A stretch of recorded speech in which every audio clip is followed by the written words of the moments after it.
যেখানে ছাত্ররা যুবকরা কিছু করা মানে জানবেন সেই দেশের পরিবর্তন আসন্ন। সেখানকার ছাত্ররা যখন রাস্তায় এভাবে নেমে গেছে এবং তারা যখন বুকে গুলি খাচ্ছে এবং তারপরেও তারা পরোয়া করছে না, তখনই আমার আরও দৃঢ় বিশ্বাস দানা বাঁধতে আরম্ভ করে যে বাংলাদেশে কিন্তু ধীরে ধীরে পরিস্থিতি খারাপ হচ্ছে। এর আগে পশ্চিমের দেশ আমেরিকা তারাও বাংলাদেশের গণতন্ত্র নিয়ে অনেক প্রশ্ন তুলেছে। বাংলাদেশে কোনো ভোট হয় না, একটা পার্টি ভোট করে, ফলে সেখানকার অন্তর্বিরোধটা খুব স্পষ্ট। পশ্চিমবঙ্গে আমরা যাই হোক পঞ্চায়েত ভোট করতে পারি না, পৌরসভার ভোট করতে পারি না, ঠিকই আছে এক পক্ষ জিতবে, কিন্তু এখনও বিধানসভার লোকসভার ভোট হয়, ফলে এখনও গণতন্ত্রের অল্প স্বল্প চিহ্ন আছে বাংলায়। ওপার বাংলায় একতরফা ভোট, শুধুমাত্র শেখ হাসিনার আওয়ামী পার্টি, বাকি বিএনপি তারা ভোট বয়কট, ফলে অস্থিরতা বাংলাদেশে ছিলই। সেই অস্থিরতার জন্যে আজকে যে বিস্ফোরণটা হলো, এটা কিন্তু আমাদের সকলের জন্য চিন্তার কারণ তো বটেই। কারণ পাকিস্তান সে আমাদের ক্ষতি চাইবে, পাকিস্তানের পিছনে চীন সে আমাদের ক্ষতি চাইবে। আজকে ভারতবর্ষের এক প্রান্ত লাদাখ কাশ্মীর, পশ্চিম প্রান্ত, সেখানটায় সমস্যা, তার পাশাপাশি যদি পূর্ব প্রান্তের সমস্যা বাড়ে, তাহলে আমাদের পরিস্থিতি, ভারতবর্ষের আন্তরিক সুরক্ষার পরিস্থিতি জটিল হবে।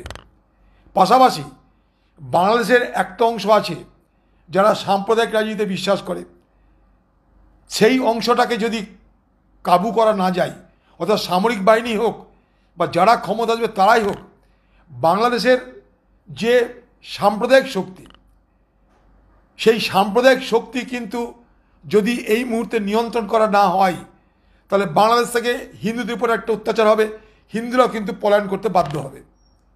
আমার যেগুলো কতগুলো আশঙ্কার কথা বলছি, এখনও বিশ্বাস করি বাঙালিরা, সে এপার বাংলায় হোক ওপার বাংলায় হোক, আমরা একে অপরের প্রতি সহানুভূতি, সহনশীলতা, ভ্রাতৃত্ব, বন্ধুত্ব, আত্মীয়তার বন্ধনে আস্থা রাখি। বাংলাদেশের সঙ্গে আমাদের ভাষার মিল, সংস্কৃতির মিল, খাদ্যের মিল, চেহারার মিল, সভ্যতার মিল, সব কিছুর ঐক্য।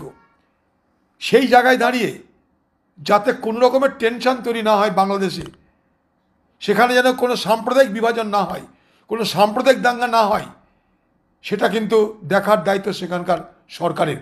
অবাক হয়ে দেখছিলাম যে বঙ্গবন্ধু মুজিবুর রহমান এই বাংলাদেশ নামক দেশটাকে তৈরি করলো, তার ঘাড়ে উঠে তাকে অপমান করছে। অবাক লাগছে এগুলো, কীরকম ক্ষোভ তৈরি হয়েছে, তার বিস্ফোরণ কিভাবে ঘটছে দেখতে দেখতে নিজে খেই হারিয়ে ফেলছি। বহুদিন আগে যখন ইরাক দখল হয়েছিল, তখন দেখছিলাম ইরাকে সাদ্দাম হোসেনের মূর্তিকে ভাঙা হচ্ছে, সে ছিল সাদ্দাম হোসেন, কিন্তু শেখ বঙ্গবন্ধু মুজিবুর শেখ বন্ধু, সে বাংলার বন্ধু, এই বাংলাদেশের তো স্রষ্টা সে, তাকে যদি অপমান করা হয়, তাহলে বাংলাদেশের আজকের অবস্থা কতটা অগ্নিগর্ভ তা বুঝতে কোনো অসুবিধা হচ্ছে না। ফলে এটা নিয়ে যথেষ্ট চিন্তার কারণ আছে বলে আমি মনে করি।